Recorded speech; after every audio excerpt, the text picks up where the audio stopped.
කතංසු ලබතේ පඤ්ඤං ප්‍රඥාව කෙසේනම් ලැබගම්ද? ආයු බොහෝ වේවා. අපිව කවදත් නරඹන ශ්‍රවණය කරන රූපවාහිනියෙන් මෙන්ම ගුවන්විදුලියෙන්ද අපහා ඒකාත්මික වන පැවිදි තුමන්ට මෙන්ම ගිහි බවතුන් වන ඔබ හැම දිනාටමත් බෞද්ධ මෙන්ම අබෞද්ධ පින්නතුන්ටත් අපි පළමු කොට මෙම විවේකී සෙනසුරාදා උදෑසනේදී සෙත්පතමින් ආශිර්වාද කරන ලබනවා ඔබ සෑම සිළු දෙනාටම තුනුරුවන් සතු අනන්ත මහා ගුණ බෙලෙන් සියලු දෙවියන්ගේ දේව පිහිටෙන් රැකවරණයෙන් නිදුක් නිරෝගී සුවපත් භාවය චිර ජීවනයේ ලැබේවා ලැබේවා ලැබේවා කියලා. සදහවතුනි, සම්මා සම්බුදු රජාණන් වහන්සේ සම්බුද්ධත්වයට පත්වීම පිණිස නියත විවරණ ලබා ගත්තේ දීපංකර භාග්‍යවත් අරහත් සම්මා සම්බුදු රජාණන් වහන්සේගෙන්. ඊට පෙර සම්බුදු වෙන්නට කියලා විවරණ ලබා දුන්නේ තමන්ගේ මාතාව විසින්. මාතුපෝසක කුමාරයා හැටියට එදා මාතුපෝසක ජාතකයේදී දීපංකර භාගතුන් වහන්සේගෙන් නියත වශයෙන්ම විවරණ ගන්න ජීවිතයේ දක්වා උන්වහන්සේ පැමිණි ගමන මෙපමණයි කියලා අපිට ගණනින් කියන්නට පුළුවන් කමක් ඇත්තේ නැහැ. දීපංකර භාගතුන් වහන්සේගේ පාදමූලයේදී සුමේද තාපස හැටියට නියත විවරණ ලබා ගත්තට පස්සේ අසංකේය කල්ප 4ක් බුදුරජාණන් වහන්සේලා 24 නමකගෙන් නියත වශයෙන්ම විවරණ ලබාගෙන ඒකාන්ත වශයෙන් මේ උත්තරීතර මිනිසයා අනාගතයේදී ගෞතම නමින් සම්මා සම්බුද්ධත්වයට පත්වනවා කියලා ලෝකයට හෙළිදරව් වුණා. එච්චර පෙරුම්දම් පුරාගෙන නොවිදිනා දුක් විඳලා දසපාරමීදම් පූර්ණේ කරපු අපගේ මහෝත්තමයාණෝ ශ්‍රී ලංකා ද්වීපයටත් වැඩම කළානේ. උන්වහන්සේ ශ්‍රී ලංකා ද්වීපයට වැඩම කළේ ප්‍රථම වතාවට සම්බුද්ධත්වයට පත් වෙලා මාස 9ක් වැනි කෙටි කාලයක් තුලදී. ඉන් අනතුරු උන්වහන්සේ සම්බුද්ධත්වයට පත් වෙලා වසර 5ක් ගිය තැන තමයි අපගේ මේ ධරණි තලයට වැඩම කොට වදාළේ. ඊට පස්සේ උන්වහන්සේගේ සම්බුද්ධත්වයෙන් වසර 8ේදී තුන්වන ලංකා ගමනය සිද්ධ වුණා. අපේ ශ්‍රී ලංකා ද්වීපයේ පුරා බොහෝ ස්ථානවලට උන්වහන්සේ රහතුන් සමග වැඩම කරමින් මේ ධරණි තලයේ බුද්ධ භූමියක්, ධර්ම භූමියක්, රහතුන්ගේ භූමියක් බවට පත් කළා.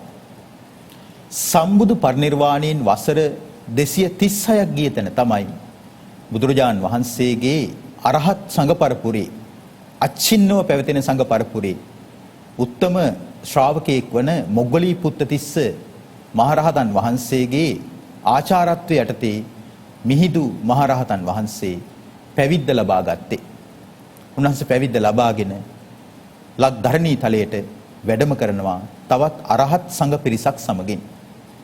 ඉන් අනතුරුව අපගේ මේ මාතෘ භූමියේ අපගේ ජන්ම භූමියට බුදුරජාන් වහන්සේගේ අමා ධර්මයේ නැමැති සාමයේ පණිවිඩය, සාම සංදේශය, කෙලෙස් දුක් නිවාලන සතර අපාදුකින් අපිව අත්මුදවන අමා මහ නිවනට අපිව අරගෙන යන උතුම් ආර්ය වූ ධර්මය ලැබෙනවා.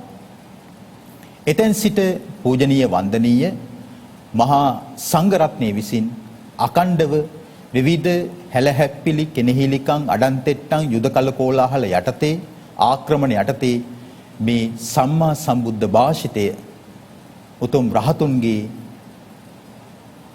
ආරක්ෂාවෙන් ආරක්ෂා වෙච්ච ධර්ම සංගායනා 3ක් ප්‍රධාන වශයෙන් සිද්ධ වෙච්ච උතුම් සම්බුද්ධ භාෂිතය අද දක්වා අච්චින්නව මේ දෙව් මිනිස් ලෝකයාට යහපත සිත ශාන්තිය සලසමින් මේ ලක් ධරණී තලයේ වැඩ සිටිනවා.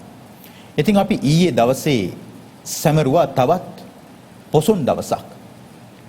ඉතින් පොසොන් දවස වෙනදා මෙන්ම විහෙර විහාරස්ථාන කරා නොගොස් අනුරාධපුරය, මිහින්තලය, පොළොන්නරුව ආදී ස්ථාන කරා නොගොස් නිවසේ සිටම සමරන්නට සදහැවතුන් වග බලා ගත්තා.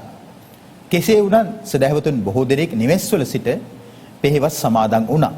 ඉතින් අපි හැම දිනාටම අද දවසේදී මේ විදිහට සමීප කරන්න බලාපොරොත්තු වෙන්නේ ලක් ධරණී තලයට 3 වතාවක් වැඩම කරමින් සම්මා සම්බුදුරජාන් වහන්සේගේ පාද ස්පර්ශයෙන් අති පවිත්‍ර කරා වූ ඒ උතුම් බුදුරජාන් වහන්සේගේ බුද්ධ භූමියේ සිට ලක් ධරණී තලයේ සිට හැම දිනාටම සෙත්පතමින් ආශිර්වාද කරමින් අද අපි දීඝනිකායේ පාතික වර්ගයට අයත් ලක්කන සූත්‍රයේ අවසාන මහා පුරුෂ ලක්ෂණ තුල පිළිබඳවයි මේ සෙනසුරාදා උදෑසනේදී කතා කරන්නට බලාපොරොත්තු වෙන්නේ. ඉතින් ඒ පිණිස අදත් අපගේ ධම්සභා මණ්ඩපයේට වැඩම කොට වැඩ සිටින කොළඹ 7 ශ්‍රී සම්බෝධි මහා විහාරාධිපති බෞද්ධ මාධ්‍යාලයේ ගරු සභාපති අපගේ කල්යාණ මිත්‍රයන් වහන්සේ වන පූජනීය බොරලන්දේ වජිරඥාන ස්වාමින් වහන්සේව නමස්කාර පූරකව සාදු නාද නංවා පිළිගනිමු. සාදු සාදු සාදු. තෙරුවන් සරණයි ස්වාමීන් වහන්සේ. තෙරුවන් සරණයි ස්වාමීන් වහන්සේ. ස්වාමීන් වහන්සේ බෞද්ධ මාධ්‍යාලයේ වැඩසටහන් නිෂ්පාදක කල්යාණ අලවත්තේගම මහත්මා ප්‍රදාන කාර්ය මණ්ඩලයකට එකතුව ඉතාමත්ම අලංකාරව මේ ධර්ම මණ්ඩපය මිහින්තලාවක් බවට පත් කළා. ඉතින් ඊයේ දවස පුරාවට වැඩසටහන් සිද්ධ වුණේ මිහින්තලේ සිට කියලා තමයි අපිට හිතුනේ රූප දර්ශනවලට net යොමු කරද්දී. ඉතින් ඒ පිළිබඳවත් අපි ඒ අයට විශේෂ පුණ්‍යානුමෝදනාවක් ස්තුතියක් මේ වෙලාවේදී ප්‍රකාශ කරන්නට ඕනි ස්වාමීන් වහන්සේ.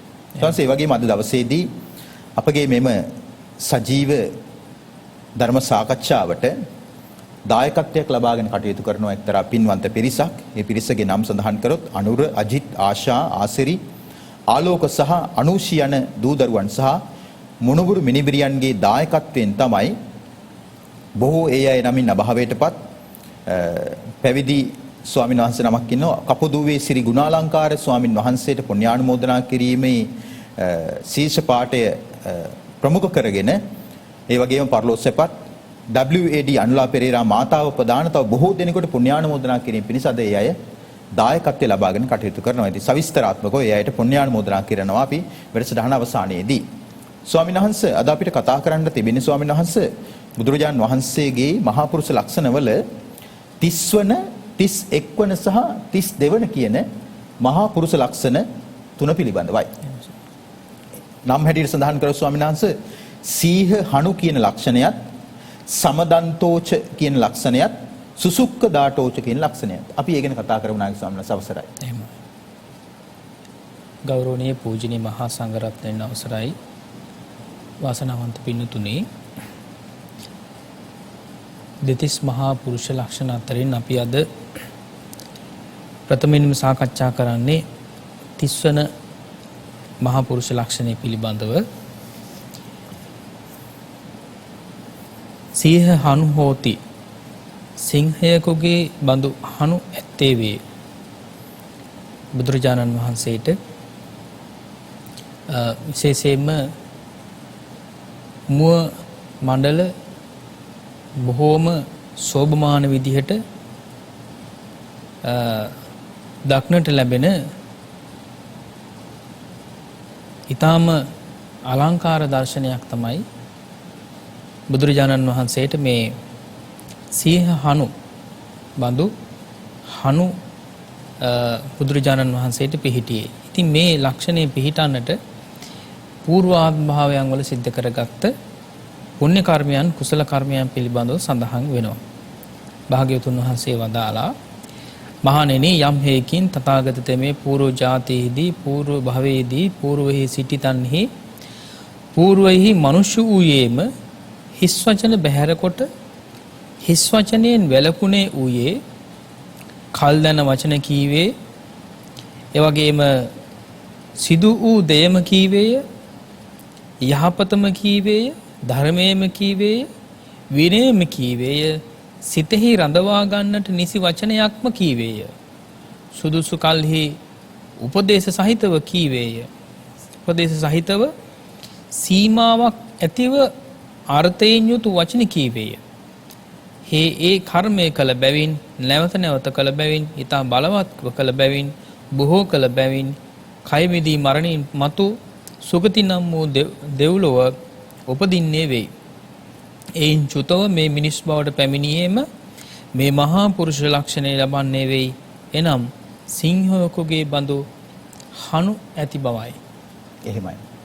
ස්වාමීන් වහන්සේ තොර දැන් අපි සාමාන්‍යයෙන් හනු කියන එකට අපි සිංහලෙන් සාමාන්‍ය ව්‍යවහාර කරන හක්ක කියලා, හකු කියලා. එහෙම. ඒතර බුදුරජාණන් වහන්සේගේ මේ හනු බොහොම ශක්තිමත්. එහෙම. සියේ හනු කියලා කියන්නේ සිංහයෙකුගේ වගේ ශක්තිමත්. එහෙම. ඉතින් අදහස් කරන්නේ ස්වාමීන් වහන්සේ බුදුරජාණන් වහන්සේට බොහෝ කොට වචන හසුරවන්න පුළුවන් වෙහසකින් තොරව. එහෙම. දැන් කතා කළා ඇතැම් අය කතාවේදී හෙම්බත් වෙනවනේ. එහෙම. කතා කරලම පණ ගියා කියලා සාමාන්‍යයෙන් කියන්නේ ගැමි වහර තුල. එහෙම. මට එපා වුණා කතා කළාම මගේ කටත් රිදෙනවා. කතා කළාම කියලා. එහෙම. නමුත් බුදුරජාණන් වහන්සේට එහෙම අර වෙහෙසටපත් වෙන ස්වභාවයක් නැහැ. එහෙම. හනු ශක්තිමත් නිසා උන්වහන්සේට ඕනම පිරිසකට ඇහෙන්න ධර්ම දේශනා කිරීමේ හැකියාවක් තිබෙනවා. එහි සඳහන් කරන සංස අපි අර ගීසතිය කතා කරපු අර මංජුස්වර කියන ලක්ෂණයේදී අර කුරවීක මේ පක්ෂියෙකුගේ බඳු හඩක් තිබ්බා කියවනේ උන්වහන්සේ නින්නාද දෙන්නේ. එහෙම. ඒ කියන්නේ උන්වහන්සේ අභිමෝට පැමිණලා ඉන්න පිරිස ස්වාමීන් වහන්සේ දහසක් නා. ආරම්භයේ වාඩි වෙලා ඉන්න කෙනාට වගේම දහස් වෙනියාට වාඩි වෙලා ඉන්න කෙනාටත් සමව තථාගතයන් වහන්සේගේ හඬ ඇහෙනවා කියනවා. එහෙම. ඒතර උන්වහන්සේ ශක්තිමත්ව මේ ස්වර පාලනයකින් යුක්තව උන්වහන්සේ හඬ හසුරවනවා. එහෙම. ඒ වගේම මේ සඳහන් කරනවා හිස් වචන බැහැර කොට හිස් වචනයෙන් වැළකුණා කියලා කියනවා. එහෙම. බොහෝ විට අපි ගොඩක් හිතන්නේ නැති එකක් තමයි දැන් සාමාන්‍යයෙන් අපි ගොඩක් දුරට බරපතල කියලා හිතනවා බොරුව. එහෙම. බොරු කියන මනුස්සයව ගණන් ගන්නෙම නැහැ නේ ස්වාමීන් වහන්සේ. එහෙම. කියන්නේ බොරුකාරයාව පිළිගැනීමට ලක් වෙන්නේ බොරුකාරයෙක් කියලා ඔප්පු වෙනකන් විතරයි. එහෙම. බොරුකාරයෙක් කියලා ඔප්පු වුණාට පස්සේ යාට තියෙන පිළිගැනීම සම්පූර්ණයෙන් නැති වෙනවා. විශ්වාසය සම්පූර්ණයෙන් භංග වෙලා යනවා. ඒ වගේම අපි වරපතල් ලෙස හිතනවා බොරුව වගේම කේලම් කීම. මොකද පිරිස අතර ભેද බින්නතා අඩදම්බර අසමගිකම් හට ගන්නවානේ. ඒ වගේම අපි අකමැති අනිත් එක තමයි මේ පරුස වචන. හැබැයි අපි මේ හිස් වචන පිළිබඳව එච්චර කල්පනා කරන්නේ මේක ඉතින් ඔය විහිළුවක්නේ. ටිකක් ඉතින් නිකම්ම වුම්මගෙන ඉන්නත් බෑනේ. ඇතැම් විට මෙහෙමත් කියනවා. ධර්මයේම කතා කර කර ඉන්නත් බෑනේ. ඉතින් මොන හරි විනෝදයක් තියෙන්නත් එපා කියලා ඇතැම් විට අනුන්ව හිනැස්සීම පිණිස අනුන්ගෙන් ප්‍රතිචාර බලාපොරොත්තුවෙන් අනුන්ගේ සිත් දිනා ගැනීමට ආකර්ෂණයට යම් යම් වචන කියන අවස්ථා තිබෙනවා. අපි ගත්තොත් කාර්යාලවල මේක මේ ප්‍රකටයි. දැන් හිස් කතා වලින් අනිත් අයව සනසන කෙනා කාර්යාලය තුල ජනප්‍රියයි. අන්න එනවාරියා. අදත් හොඳ කතාවක් අහගන්න පුළුවන් ආදි වශයෙන් කියනවා. ඉතින් අපිට හිතෙන්නේ නෑ ස්වාමීන් වහන්සේ අර බොරුව වගේම කේලම වගේම පරුස වචනේ වගේම හිස් වචනයත් කම්මපතයක් කියලා. හිස් වචනය කියලා කියන්නේ කම්මපතයක්නේ. ඒ කියන්නේ නිරය දක්වාම අපිව අරගෙන යන දෙයක් තමයි මේ හිස් වචන කියලා කියන්නේ. නමුත් අපිට හිතෙන්නේ බොරු කිව්වොත් නිරය යනවා. බොරු කිව්වොත් අපාගත වෙනවා. කේලම් කිව්වොත් අපාගත වෙනවා. පරුස වචන කිව්වොත් අපාගත වෙනවා.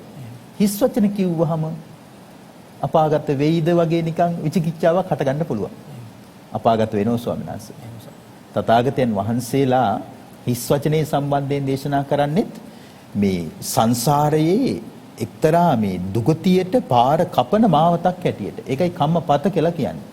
එතකොට මේ සඳහන් කරන උන්වහන්සේ හිස් වචනෙන් වැළකීලා කල් දැන වචන කිව්වේය.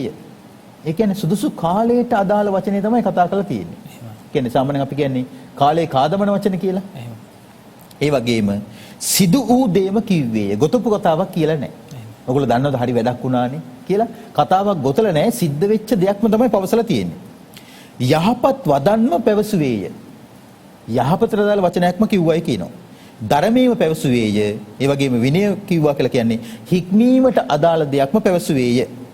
සිතෙහි රඳවා ගන්නට නිසි වචනයක්ම පැවසුවේය. ඒ කියන්නේ උන්වහන්සේ පවසලා තියෙන දේ හිතේ ධාරණය කර ගන්නට අවශ්‍ය දෙයක් තමයි පවසලා තියෙන්නේ. ඒ වගේම සුදුසු කල්හි උපදේශ සහිතව උපදේශයක් හැටියට සුදුසු කාලයේදී වචන කතා කරලා තියෙනවා. හැබැයි ඒකත් කතා කරලා තියෙන්නේ සීමාවක් ඇතිව අර්ථවත් වචන පැවසුවේය. ඔන්න ස්වාමීන් වහන්සේ භාග්‍යවතුන් වහන්සේ වචන හසුරවන ආකාරය. එහෙම ස්වාමීන් වහන්සේ. දැන් ගොඩාක් වෙලාවට අර විහිළු සැපීම ඒ වගේම ඒ තුලින් විනෝදාස්වාදයක් ලැබීම වගේම මේ කාලේ කාදැමීම එහෙමයි. නේ ස්වාමීන් වහන්සේ. කියන්නේ නිකම් ඒ කියන්නේ ඒ කාලය යම් කිසි පිරිසක් අතර කාලය කාදැමීමට යොදා ගන්න වචන භාවිතයක් තමයි මේ හිස් වචනය තුල තියෙන්නේ. එහෙම. ඉතින් විශේෂයෙන් අපි දන්නවා වචනයෙන් වෙන වැරදි හතරෙන් බුදුරජාණන්සේ දේශනා කොට වදාළේ හිස් වචනය ඒ විදියට අවසාන අකුසල කර්මයේ හැටියට වචනයෙන් සිද්ධ වෙන. ඉතින් මෙතෙන්දී මේ සඳහන් වෙනවානේ විශේෂයෙන් මේ උපදේශාත්මක වචන නේ ස්වාමීන් වහන්සේ. කියන අර්ථවත් වචන තමයි කතා කරලා තියෙන්නේ. ඉතින් අපි දන්නවා ලෞකික ජීවිතය සාර්ථක කරගන්න අවශ්‍ය කරන බොහෝ දේ අපි ඉගෙන ගන්නට අවශ්‍යයි. ඉතින් අධ්‍යාපනයේදී දැන් අපි හිතමු ගුරුවරයෙක් ඒ ශිෂ්‍යයන්ට ලබා දෙන අධ්‍යාපනයේ ඒ කියන්නේ විෂය කරුණු ගත්තොත් එහෙම ඒ විෂය කරුණු පවා අදාළ වෙන්නේ එතකොට මේ අර්ථයක් ඇති ඒ කියන්නේ මේ ලෞකික ජීවිතය සාර්ථක කරගන්න අවශ්‍ය කරන දේවල් හැටියට. එහෙමයි. නේ ස්වාමීනි.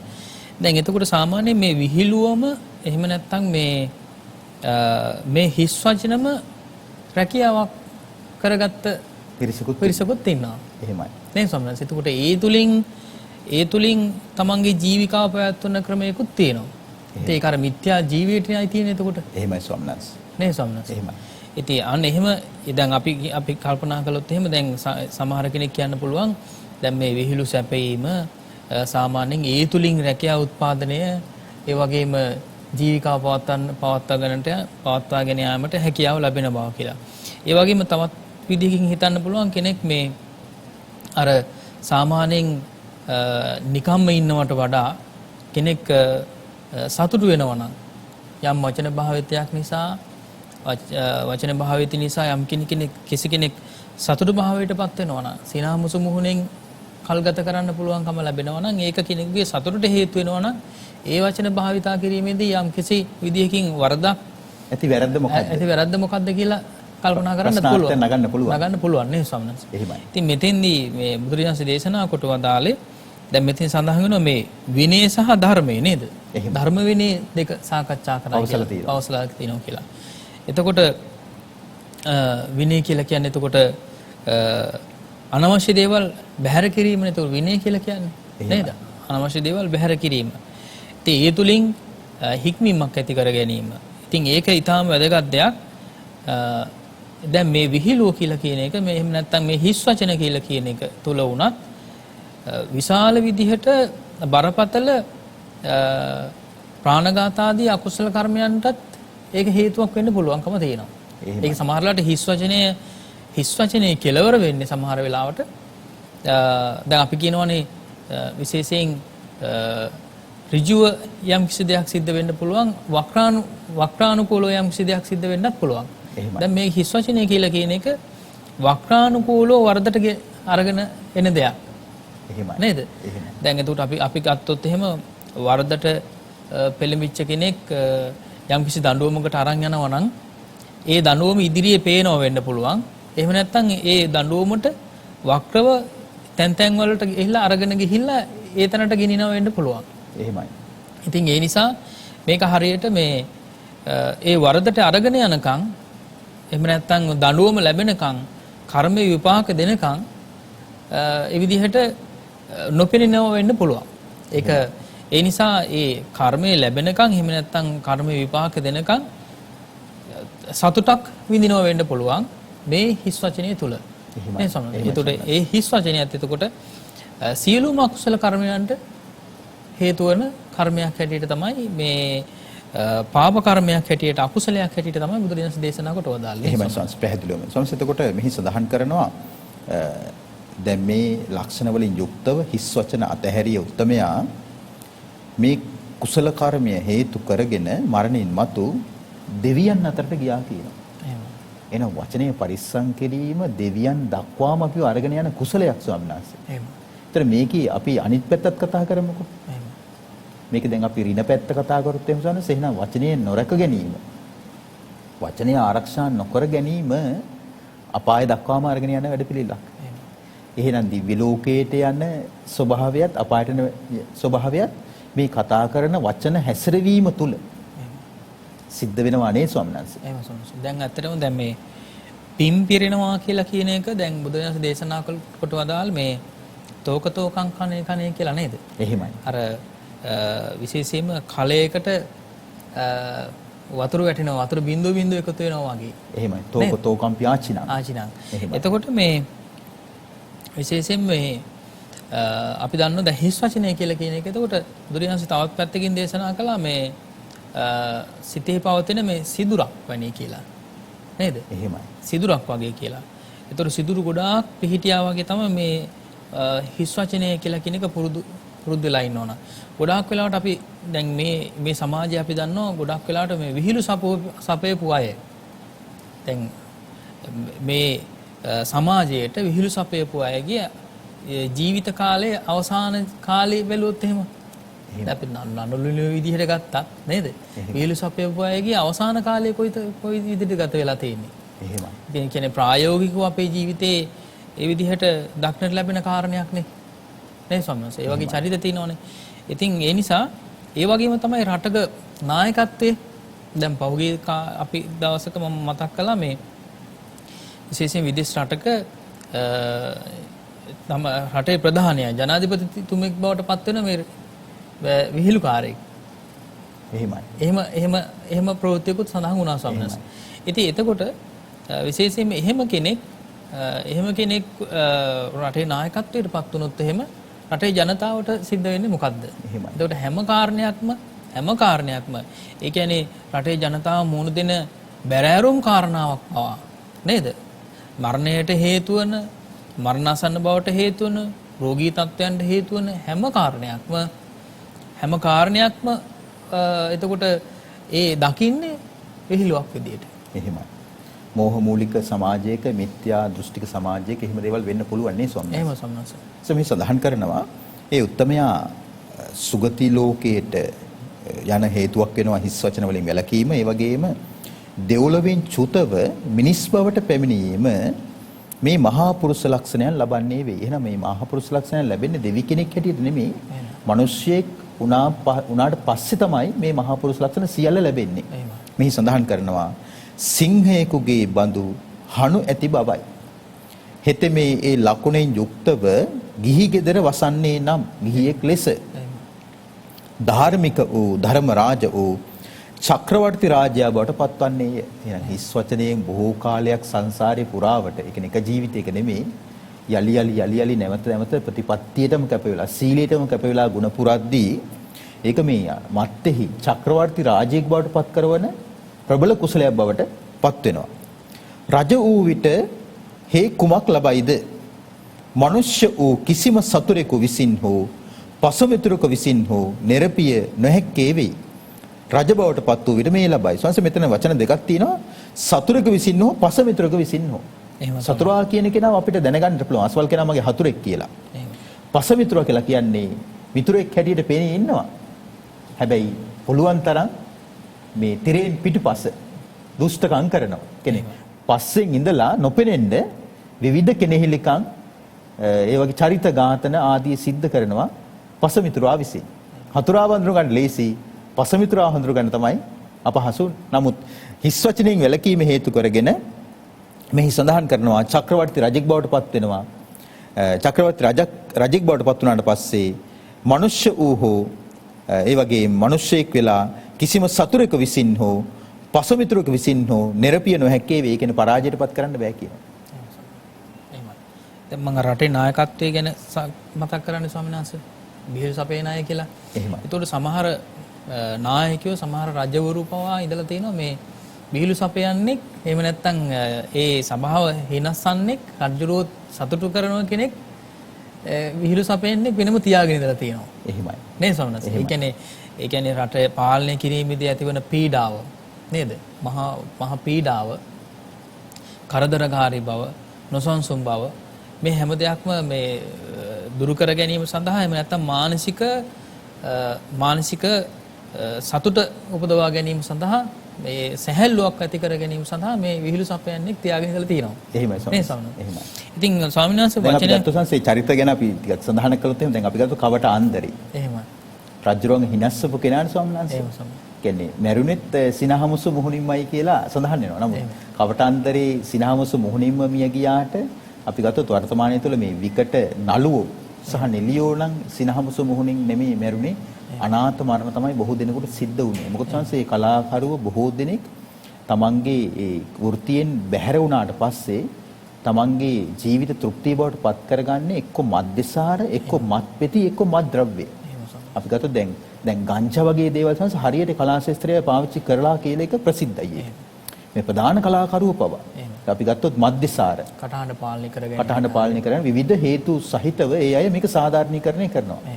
ඉතින් අනිත් අයව තෘප්තිමත් කරලා විනෝදයට පත් කරවලා ඒ අය ඒ හේතු කරා මරණින් මත්තේ දුගතියක් කරා යනවා නම් ඒක කොච්චර කේදනීයයි. දැන් අපි ගත්ත ස්වාමීන් වහන්සේ ලෝක ප්‍රකට විකටයෝ ඉන්නවනේ චාලි චැප්ලින්. දැන් වර්තමානයේ තුල ගත්තොත් දැන් ඇමරිකාවේ මිස්ටර් බීන් කියලා ඉන්නවා. අනිත් අය විනාශන්නම තමයි ඔහු කටයුතු කරන්නේ. ඒතර අපි ගත්තොත් දැන් ලංකාවේ ගත්තත් ස්වාමීන් වහන්සේ දැන් මෑත කාලිනව දැන් අභාවයටපත් වෙච්ච අය ගත්තොත් ප්‍රෙඩී සිල්වා, ඒ වගේ වී.එස්. පෙරේරා, දොන් සිරිසේන, ඒ වගේම ඩී.ආර්. නානයක්කාර පැරණි අය ස්වාමීන් වහන්සේ පැරණි චිත්‍රපටවල.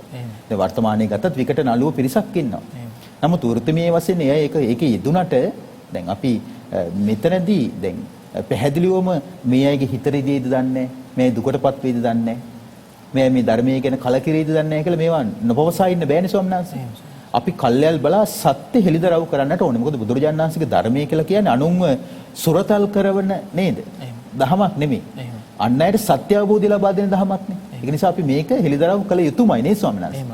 විශේෂයෙන්ම ඇත්තටම ජනතාව සතුට කිරීම සඳහා ජනතාවගේ අර විනෝදාස්වාද එහෙම නැත්නම් සතුට කියලා කියන එක විශේෂයෙන්ම සතුට ප්‍රීතිය ප්‍රමෝදය කියලා කියන එක වැඩි දියුණු කිරීම සඳහා මීට වඩා සබුද්ධික සමාජයක් බිහි කිරීමට අවශ්‍ය කරන ඕන තරම් ඒ විදිහට උපක්‍රමශීලී වැඩපිළිවෙළවල් තියෙනවා නේද ස්වාමීනි? එහෙමයි. ඉතින් ඒ නිසා ඒ වාගේ දේවල් අනුගමනය කිරීම ඉතාම වැදගත් වෙනවා. ඒ වගේම ස්වාමීන් වහන්සේ මතක් කළා ඉතාම වැදගත් වචනයක් මේ මෝහ මූලික සමාජය කියලා. එහෙමයි. නේද? එතකොට අපි දන්නවා දැන් එක එක චරිත තියෙනවනේ. චරිත විශේෂයෙන් ධර්මයේ සඳහන් වෙනවා චරිත 6ක් නේද? ඒ චරිත 6න් මේ මෝහ චරිත කියලා කියන්නේ. ඒතර මෝහ චරිතයාගේ ලක්ෂණය තමයි කෙනෙක් හොඳක් කිව්වත් පිළිගන්නවා, කෙනෙක් නරකක් කිව්වත් පිළිගන්නවා කියලා කියන කාරණා. එහෙමයි. නේද? දැන් අතට විහිළුව තුල ඒ වගේම මේ හිස් වචනේ තුලත් ඒ වගේ මෝහ මූලික බවක් ප්‍රධාන වශයෙන් තියෙනවා. එහෙමයි. නේද?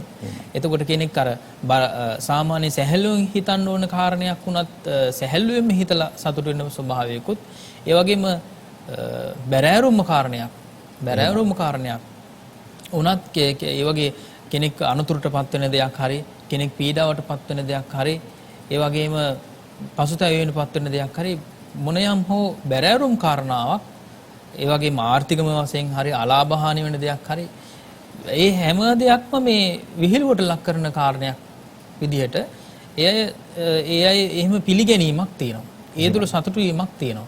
ඒ සතුටු වීම තමයි මෙතන මොහ මූලිකයි කියලා කියන්නේ නේ ස්වාමීන් වහන්සේ. නිසා අපි ගත්තොත් වර්තමානයේ තුල ගත්තොත් දැන් දේශපාලන ප්‍රවාහයේ තුල දැන් නව ප්‍රවණතාවයක් තියෙනවා මිනිස්සුන්ට විහිළු සැපයීම. ඒක ඒ අය හිතාමතා කරන දෙයක්. ඒතර හිතාමතා විහිළු සැපෙවුවට පස්සේ ඒක අපි ගත්තොත් අන්තර්ජාලයේ මූණු පොත ඔස්සේ එක මොහොතෙන් පැයක් ඇතුළත ලක්ෂ ගණනක් ඒ වීඩියෝ පටය ඒ හඬ පටයට ඇහුම්කන් දෙනවා. ඒක නරඹනවා.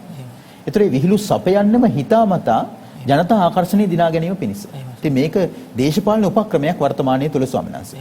මේ සඳහන් කරන ස්වාමීන් වහන්සේ ඉදින් මේ උත්තමයා ගිහි ගෙයින් නික්ම පැවිදි වන්නේ නම් ලෝ වසා ඇති මෝහ පටලේ ඉවත් කොට අරහත් සම්මා සම්බුදුවරයෙක් වෙයි. හේ බුදුවරයෙක් වූයේ කුමක් ලබයිද?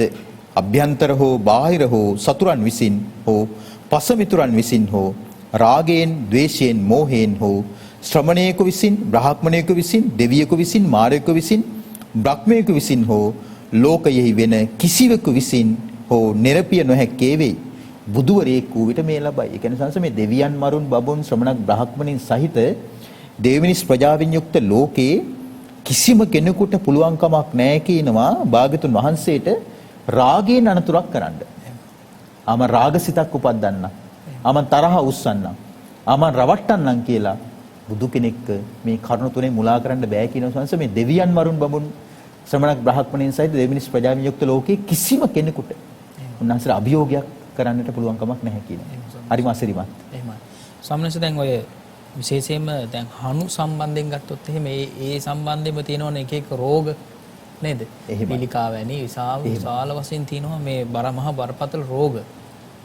ඉතින් ඒ නිසා එවැනි රෝග හට ගන්නත් මේ අකුසල මේ එක පැත්තකින් ගත්තොත් මේකේ විරුද්ධ පැත්ත ගත්තොත් එහෙම ඒක විශාල කර්මයක් බවට පත් වෙනව නේද?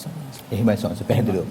දැන් මේ විදිහට බුදුරජාණන් වහන්සේට මේ සීහ පිහිටියේ පින් කුසල කර්මයක් නිසා වගේම මේ අකුසල කර්මය නිසා ඒ වගේම ඒ නිවැරදිව ඒ හනු නොපිහිටීමටත් හේතු වෙනවා. ඒ අකුසල කර්ම හේතු වෙනවා නේ සම්මාස. ඒ වගේම දැන් බුදුරජාණන් වහන්සේගේ මේ මහා පුරුෂ ලක්ෂණ 32ම ගත්තට පස්සේ ඒ පෙරම් පුරණ එකඳු ජීවිතයකවත් උන්වහන්සේ අදිස්ථාන කරේ නෑ මගේ S2 නිල් පාට මැණික් ගල් දෙකක් වගේ වෙන්න මං අනිත්යට රවන්න නැතුව ඔරවන්න නැතුව ඉන්නවා. එහෙම සම්මාස. මං සිය හනු ලබා ගැනීම පිණිස හිස් වචන කතා නොකර ඉන්නකොට එහෙම අදිස්ථානයක් තිබ්බේ නෑ. උන්වහන්සේට උමනාව තිබ්බේ මේ භව දුකින් අත්මිදීම පිණිස පාරමී ධර්මයන් පූර්ණේ කරගන්නට. එහෙමයි. අසවල් මහා පුරුෂ ලක්ෂණ ලබන්න අසවල් කුසල කර්මයේ දෙනවා කියලා උන්වහන්සේ එහෙම අදිස්ථානයක් කළේ නෑ. දැන් කෙලෙස් සහිත කෙනෙකුට එහෙම හිතෙන්න පුළුවන්. එහෙනම් මමත් සංසාරේ සිහිය හනු ලබා ගැනීමට හිස් වචනෙන් වැළකීලා ඉන්නවා කියලා ඉන්නට පුළුවන් කෙනෙක්. එක ජීවිතයක ඉන්න පුළුවන්.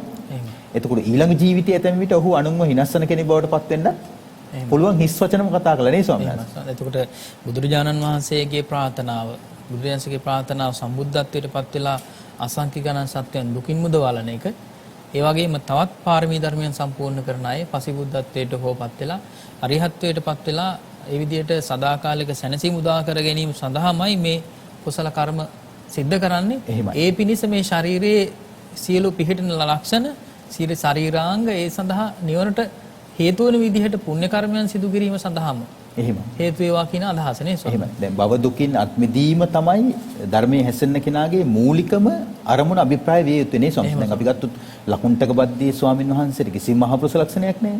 එහෙමයි. ශරීරයෙන් හරිම මිටිනේ. එහෙමයි. නමුත් උන්වහන්සේ භව දුකින් අත්මිදලා නිවනටපත් වුණානේ ස්වාමීන් වහන්සේ. එහෙමයි ස්වාමී. ඉතින් මහ පුරුෂ ලක්ෂණ තිබිලා නෙමෙයිනේ. එහෙමයි. නමුත් අපි මේ අර බුදු කෙනෙක්ගේ ජීවිතයේ සතු සුවිශේෂී ලක්ෂණ නිසා තමයි මේ ලක්කන සූත්‍රයේ ඔබ වෙත ගෙන හැර දක්වන්නේ නේ ස්වාමීන් වහන්සේ. එතකොට අපි ඊළඟ ලක්ෂණ දෙකක් කතා කරමු අවසරයි. එහෙමයි. සමදන්තෝච හෝති සුසුක්ක දාටෝච සම වූ දත් ඇත්තේය ඊට සුදු දත් ඇත්තේය. එහෙමයි. මේ ලක්ෂණ දෙක ලබන්නට පින්නතුනේ අපි භාග්‍යවතුන් වහන්සේ පූර්වාත්ම භාවයන් වල සිද්ධ කරගත්ත පුණ්‍ය කර්මයන් කුසල කර්මයන් පිළිබඳව සඳහන් වෙනවා. මහණෙනි යම් හේකින් තථාගත තෙමේ పూర్ව ජාතෙහිදී పూర్ව භවයේදී పూర్ව යෙහි සිටි තැන්හි పూర్වෙහි මනුෂ්‍ය වූයේම මිත්‍යා ජීවයේ දුරුකොට සම්මා ජීවයෙන් ජීවිතය ගත කළේය.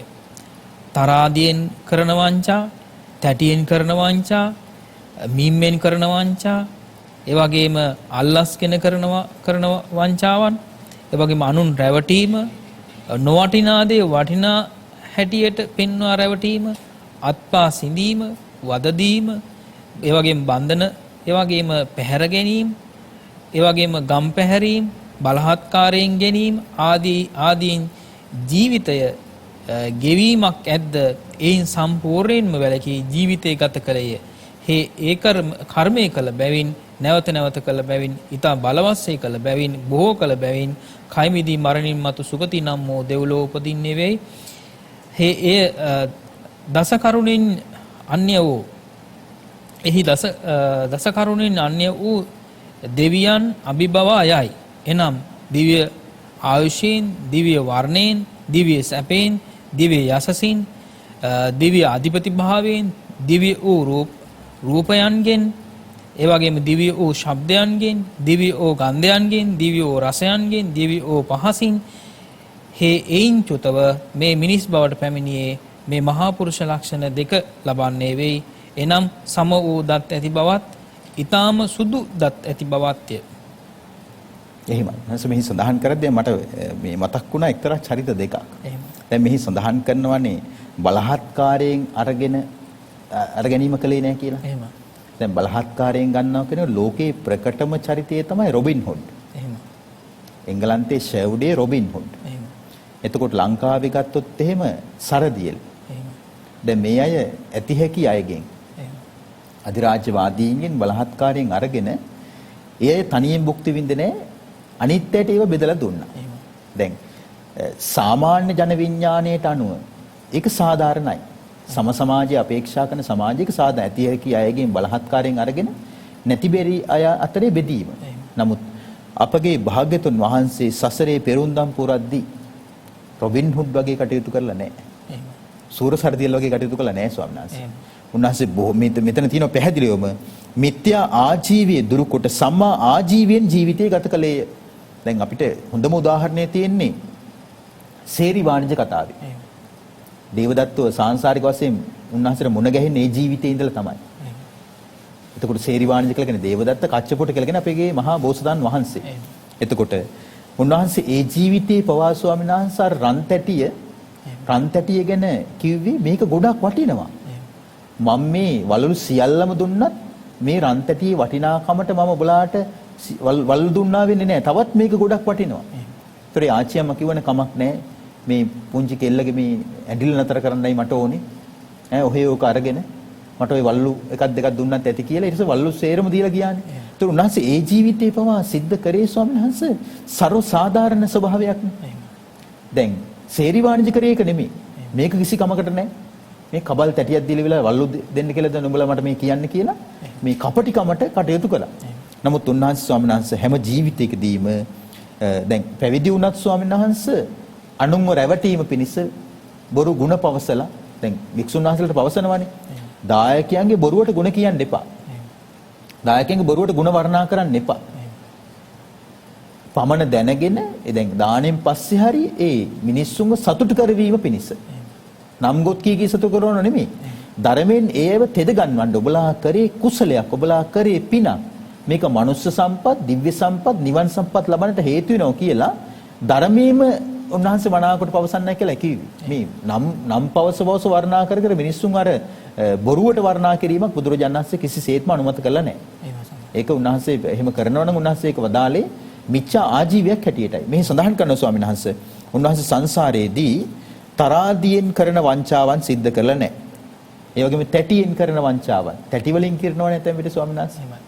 ඒ වගේම මිම්මෙන් කරන වංචාව. දැන් අපි රෙදි ආදී ගත්තොත් මනිනවනේ ස්වාමීන් වහන්සේ. මීටරය කියලා ඉවරලා. ඒ වගේම අල්ලස් අරගෙනත් නැහැ. එහෙම. මම මේක කරලා දෙන්නම් මට මෙච්චර කොමිෂන් එකක් ඕනේ. දැන් සමාජයේ තියෙනම දෙයක් නේ.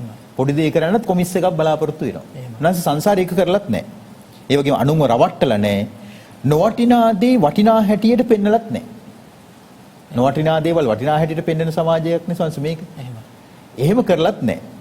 අත්පා සිඳීම්, වදදීම්, බන්ධන, පැහැර ගැනීම, ගම් පැහැර ගැනීම, බලහත්කාරයෙන් ගැනීම ආදී දේවල් වලින් සම්පූර්ණයෙන්ම වැළකීලා තමයි කියනවා මරණින් මත්තේ දෙවි කෙනෙක් බවට පත්වන්නට උන්වහන්සේට වාසනාව උදා වුණේ. එහෙම සම්මාස.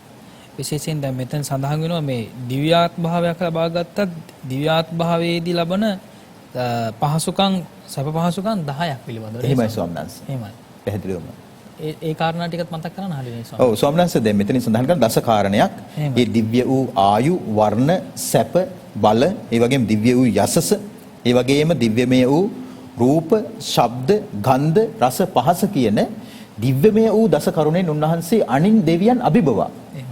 කියන්නේ අනිත් දෙවියන්ට වඩා ඒ කියන්නේ මහේශාක්‍ය වුණා. කියන්නේ දෙවි කෙනෙක් බවට පත් වෙනත් උන්වහන්සේ සංසාරේ අල්පේශාක්‍ය දෙවි කෙනෙක් බවට පත් වෙලා නැහැ.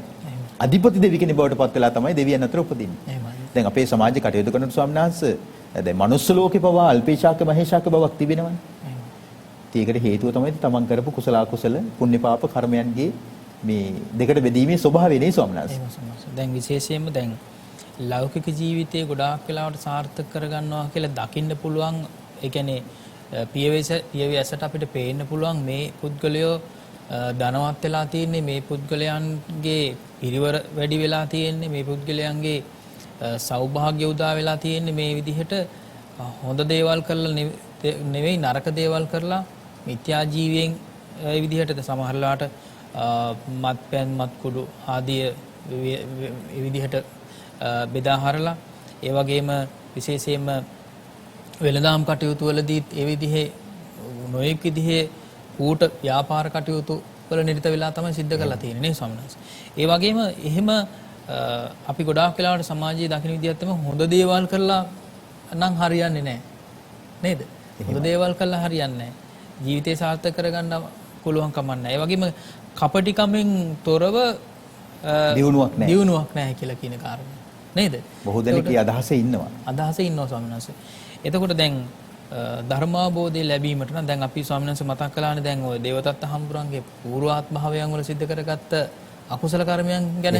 එතින්දිත් දැන් සේරිවාණ ජාතකයේ සඳහන් වෙනවානේ දැන් ඒ වෙලෙන්දා පිළිබඳව කූට වෙලෙන්දා පිළිබඳව. ඒ වෙලෙන්දා සිදු කර කූට බව ඒ වංචාව ඇත්තටම මේ ආත්මභාවයේදී ඒ කියන්නේ දේවදත්ත හාමුදුරුවෝ බවට පත් වෙලත් බුදුරජාණන් වහන්සේගෙන් බලාපොරොත්තු වෙච්ච දේ නේද? ඒ කූට විදිහට ඒ කියන්නේ බුද්ධත්වයේ ලබා ගන්න පුළුවන් කියලා එහෙමයි. මේ හිතපු විදිහ ඒ සාංශාරික මිනිස්සු හිතන ස්වභාවයේ ස්වාමීන් වහන්සේ මේ භවයෙන් භවයට යන වැඩපිළිවෙලක් නේ ස්වාමීන් වහන්සේ. එහෙම ස්වාමීන් වහන්සේ. එතකොට දැන් විශේෂයෙන්ම ලෝභය මුල් කරගෙන ඒ වගේම ඒත් එක්කම තරහ මුල් කරගෙන ද්වේෂය ඒ වගේම වෛරය මුල් කරගෙන ඊළඟට ඒ සම්පූර්ණ ක්‍රියාවලිය සිද්ධ වෙන්නේ අවිද්‍යාව මෝහය මුල් කරගෙන. ඒ නිසා යම් කිසි කෙනෙක් මේ ධර්ම විනයේ හැසිරෙනවා නම් එහෙම නැත්නම් ධර්මානුකූලව මේ ධර්මයෙන් ප්‍රයෝජන ලබා ගන්නට උත්සාහ කරනවා නම් ධර්මයෙන් ප්‍රතිඵල ලබා ගන්න උත්සාහ කරනවා නම් විශේෂයෙන්ම සෝහාන ආදී මාර්ගඵල ලබා ගන්නට නම් මේ වංචාවෙන් කෙසේවත් ඒ දේවල් ලබා ගන්න පුළුවන් කමක් නැත්තේම නැහැ. එහෙමයි සම්මත. හරියට මේ සඳහන් වෙනවානේ මේ හරියට අඟෙන් කිරි දෝනවා වගේ කියලා.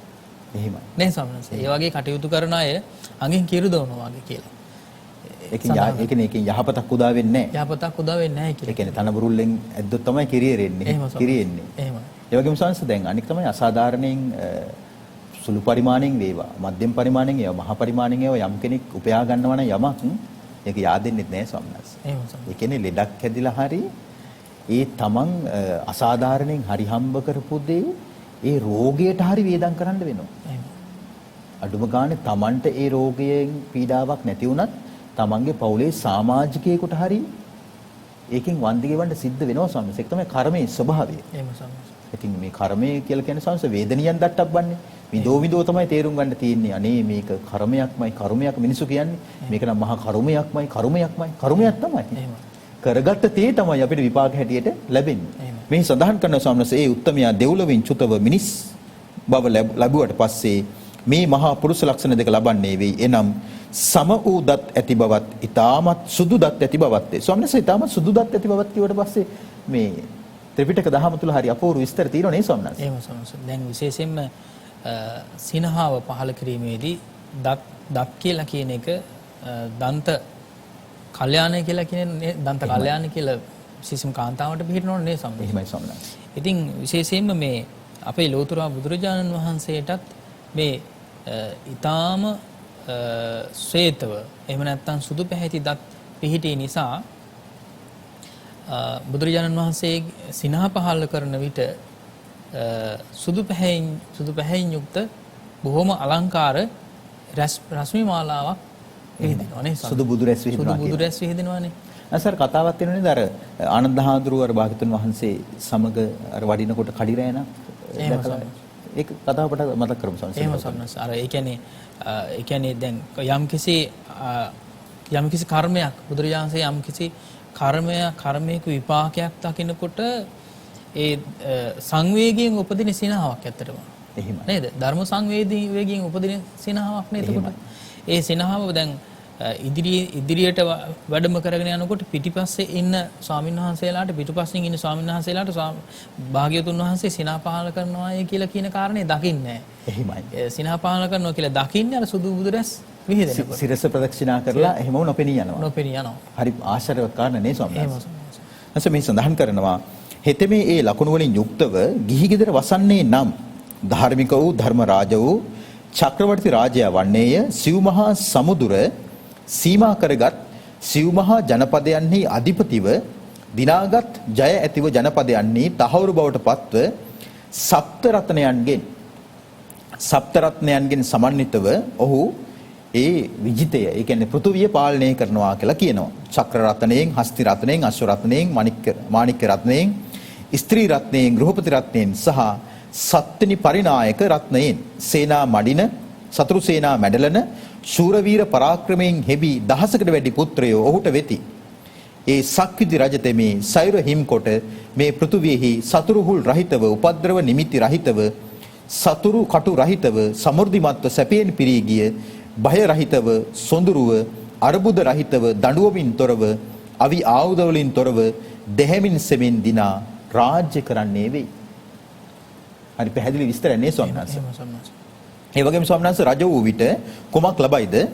පිරිසිදු පිරිවර ලබන්නේ වෙයි. ඔහුගේ පිරිවර ඊ타මත්ව පිරිසිදුය. බ්‍රාහ්මණ ගෘහපතිවරු, නියම්ගම් ජනපදවැසියෝ, ගණකයෝ, මහා මාත්‍යෝ, බල ප්‍රදානයෝ, දොරටු පාලයෝ, අමාත්‍යෝ, පරම්පරා යානුගත රාජ පිරිවර, රාජ භෝගීහු, රාජ කුමාරවරු ආදී පිරිසිදු පිරිවර ලබති. රජ බවට පත් වූ විට මේ ලබයි.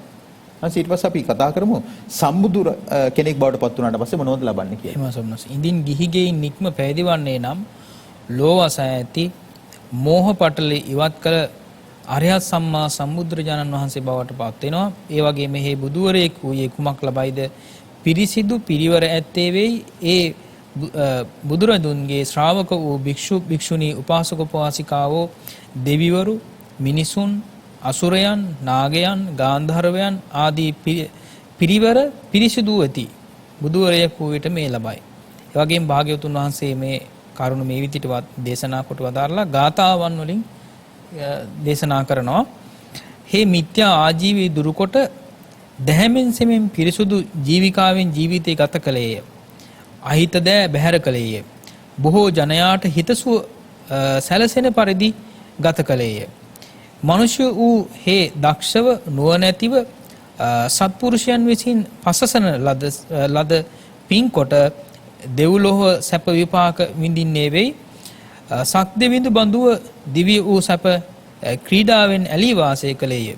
එයින් චුතෝ මිනිස් උපත ලැබූ කල්හි මනවින් කරන ලද පුණ්‍ය විපාකයන් ඉතිරි වූ විපාකයෙන් සමදත් ඊටම සුදු දත් ලැබුවේය.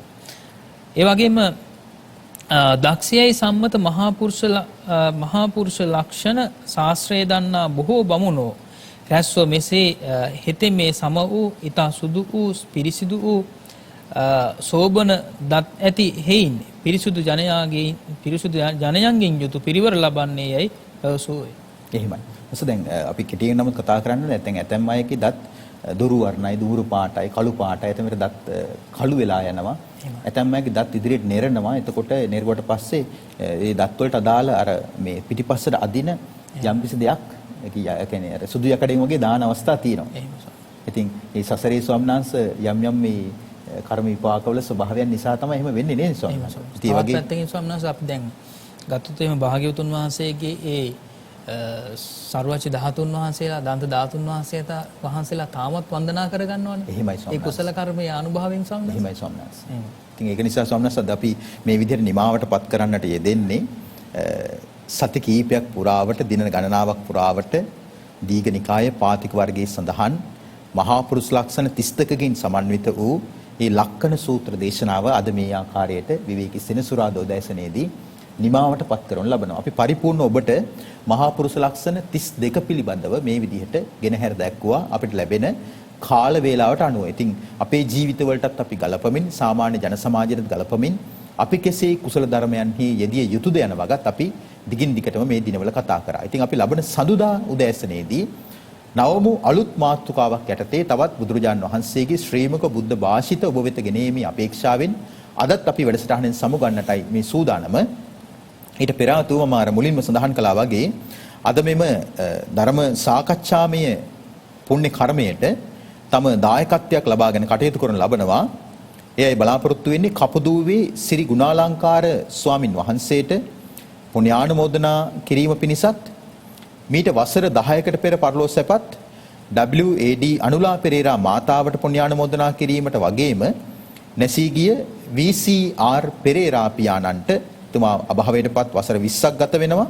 ඒ වගේම අටුදණ්ඩේ ගෙදර බණ්ඩාරමණිකේ මාතාව අභාවයටපත් වසරක් ගත වෙනවා. එතුමියට පින් දීමටත් ඒ වගේම වසර 7කට පෙර අභාවයටපත් WM පිංචි බණ්ඩා පියාණන්ට පින් දීමටත් KA පියදාස පියාණන්ට W ලිලි නෝනා මාතාවට AA ධර්මසේන පියාණන්ට වගේම පියදාස නෙත්ති කුමාර පියාණන්ටත් අනුලාවතී නෙත්ති කුමාර මාතාවටත් රත්නායක මාතාවට සහ පියාණන්ටත් ප්‍රින්සි විජේ ගුණවර්ධන මාතාවටත් ඒ වගේ ඒ පියාණන්ටත් WM අබේරත්න බණ්ඩා මහත්මයාට ඒ ධර්මරත්න සහ සංජය නෙත්ති කුමාර සහෝදරයන්ට මෙන්ම සියලුම නමින් අභාවයටපත් ඥාතීන්ට පුණ්‍යානුමෝදනා කිරීම පිණිස අද මේ වැඩසටහනට තම සදැහැති දායකත්වය ලබාගෙන කටයුතු කරන ලබන්නේ අනුර, අජිත්, ආශා, ආසිරි, ආලෝක සහ අනූෂී යන දූදරුවන් සහ මුණුබුරු මිනිබිරියන් විසින්. ඉතින් සැමට නිදුක් නිරෝගී සුවපත් භාවය ලැබේවා. සුජීවත්ව සිටින පොඩිමැණිකේ මාතාවටත් දිගාසිරි සම්පත් සැලසේවා. හැම දිනාටම චතුරාර්ය සත්‍ය අවබෝධයේ පිණිස මෙම ධර්ම දානමය දායකත්වය හේතු වේවා, වාසනාව වේවා කියලා හැම දිනාටම අපි සෙත් පතමින් ආශිර්වාද කරනවා. කවදත් අපිව නරඹන ශ්‍රවණය කරන පැවිදි උතුමන්ට අපගේ ගෞරව ආදර වන්දනා වේවා, নমස්කාර වේවා. ගිහි බවතුන්ටත් සියලු යහපත සැනසෙල්ල වේවා. විශේෂ වශයෙන් අපගේ උතුම් ගුරු දේවෝත්තමයන් වහන්සේලාටත් අපගේ උතුම් මහෝපාද්‍යයන් වහන්සේලාටත් අපගේ ගෞරව ආදර වන්දනාව වේවා, নমස්කාර වේවා. හැම දිනාටම තෙරුවණේ අනන්ත ආශිර්වාදයෙන් සියලු සැනසෙල්ල වේවා. නිෂ්පාදන දායකත්වයේ සපයපු සෑම සිළු දිනාටමත් ප්‍රධාන අනුග්‍රාහක බෞතුන් වන සිලෝන් බිස්කට් ලිමිටඩ් මංචි ආයතනයටත් බොහෝ පින් සිදු වේවා. හැමට චතුරාර්ය සත්‍ය අවබෝධය ලබන්නට ප්‍රඥා ලෝකයේ පහළ වේවා. ඒ ප්‍රඥා ලෝකයෙන් සංසාර දුක්ගිනි නිවාගෙන අමා මහ නිවනින් සැනසීමේ පරම දුර්ලභ වාසනාව ලැබේවා ලැබේවා ලැබේවා කියලා අපි ඔබේ ආලින්දයෙන් සමුගන්නවා. හැම දිනාටම සම්මා සම්බුදු පිහිට ලැබේවා. අදත් වැඩසටහනට වැඩම කරමින් අපට ධර්මයේ කරුණු ගෙන හැරපාපු කොළඹ හත ශ්‍රී සම්බෝධි මහා විහාරාධිපති බෞද්ධ මාධ්‍යාලය ගරු වත්මන් සභාපති අපගේ කල්යාණ මිත්‍ර පූජනීය බොරලන්දේ වජිරඥාන ස්වාමින් වහන්සේ ප්‍රධාන ශ්‍රී සම්බෝධි විහාරවාසී මහා සංඝ රත්නයටත් බෞද්ධ කාර්ය මණ්ඩලයේ සෑම සිළු දෙනාටමත් පින් සිදු වේවා, සියලු යහපත වේවා කියලා ඔබෙන් සමුගන්නවා. හැම දිනාටම සම්මා සම්බුදු සරණයි. කතංසු ලබතේ පඤ්ඤං ප්‍රඥාව කෙසේනම් ලැබගම්ද?